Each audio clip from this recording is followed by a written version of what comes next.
Panthers running back Christian McCaffrey injured his hamstring on this play and is already ruled out for the rest of tonight's game. Welcome back, everybody. I'm Dr. Brian Sutterer, and this is your #1 source for learning about the unique medical side of the world of sports. Getting right to the play where this happened, the first thing to point out here is the Panthers haven't actually said which side he injured, and just going off of the play, I suspect it's the right side. It looked like he was favoring the right side here when he was limping off the field a little bit. When you're running and you get to the end of your swing phase, so kind of if we're looking at the left leg, kind of right here, in that position, your hamstring is stretched because remember your hamstring's on the back of your thigh running from below the knee up to insert on the pelvis.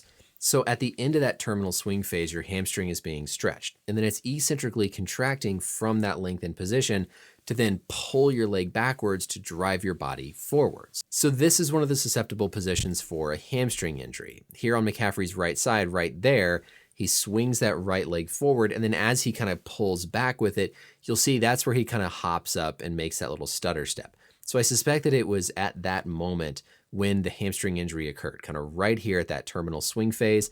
The hamstring was stretched. He eccentrically loads it to pull backwards, and you can see then right there, he doesn't complete that swing backwards, stutters on that right leg. And honestly, getting back into this position is going to be a lot more kind of glute action anyways. But then, of course, he completes the run. The network seemed really intent on zooming in on this view. And to be honest, I don't really know what they were trying to point out to us or what we actually were seeing here. So it would have been this stride right there when McCaffrey lands on the right where that would have potentially occurred. And there's nothing, I mean, all the kind of movement you're seeing in the muscle, that's just normal muscle contraction. There's nothing like snapping there like you think of with something like an Achilles rupture. So I don't really know why they were so focused on pointing that out. Most of the time when these hamstring muscles get injured, they're injured more up near their origin, up by the pelvis. So I'm not really sure why they seemed so intent on pointing out this view like it was obvious to see, because to be frank, it really wasn't that obvious. Finally, then, as we see McCaffrey jog off the field, it's hard to tell really what side he's limping on. I think maybe it looks like he's kind of favoring that right side a little bit with shorter kind of contact time, loading time on that right side, there. But it's tough to say 100%. Certainly it's good that his gait looks pretty reassuring after that injury. He doesn't look like he's severely limping. When we look at our biodigital anatomy tool here, there are 3 hamstring muscles. On more the inside back of the leg, you have the semitendinosus, and deep to that you have the semimembranosus, and then more running towards the outside of the back of the leg, you have the biceps femoris.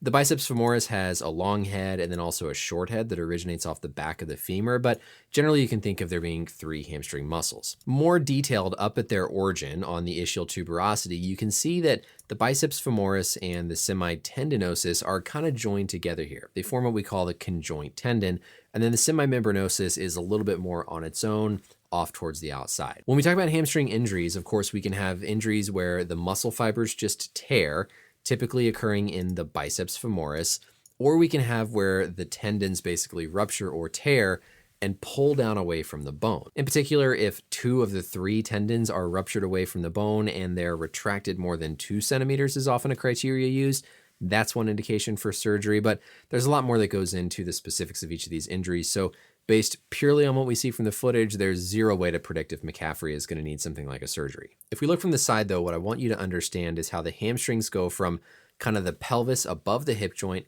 down below the knee. So whenever we swing our leg forward at that terminal swing phase, you're pulling the knee this way, you're really stretching maximally that hamstring. So the hamstring is in a lengthened position when the foot is out in front of you, and then it eccentrically fires, meaning it tries to fire while it's stretching to pull that leg backwards, and that's when we see that injury occur here for McCaffrey. So anatomy in mind, going back to the play here, McCaffrey strides out there with his right leg, hamstring muscle is going to be stretched, eccentrically loading, and then as he pulls it backwards, that's likely when the injury would have occurred. You see he doesn't bring it all the way back through.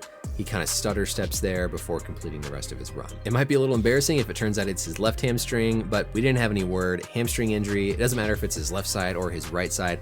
We're talking about the same anatomy, and just based on what we see here on the play, it really certainly looks like it was his right side, but maybe we'll find out it was in fact the left. But anyways, I hope you learned something here in this video about the hamstring muscles, kind of the anatomy, and specific ways that they can get injured. Let me know as always any questions or comments down below, and until next time, we'll see you later.